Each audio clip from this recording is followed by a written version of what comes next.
Mga mi, samahan niyo ako today. Bibigyan ko kayo ng little tour dito sa Washington, D.C.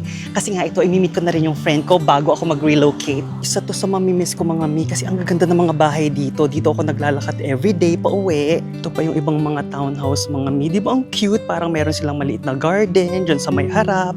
Tapos famous din mga mi yung D.C. sa mga brunch places, yung mga kainan, yung mga ganyan. Tapos yan mga mi, may pagupitan, may coffee shop. And ang outfit of the day natin mga mi, naka-tank top lang tayo, shorts, tapos yung sneakers natin mga mi, may kulay pink din para mag-match sa bag.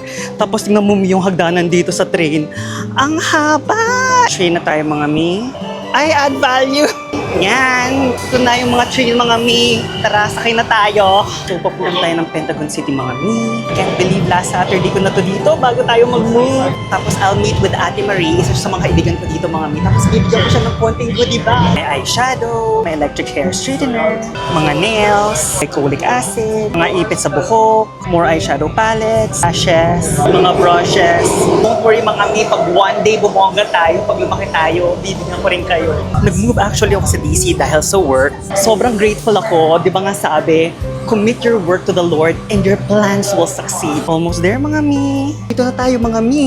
Sa mga favorite malls ko dito sa Virginia. Abangan kung saan tayo lilipat.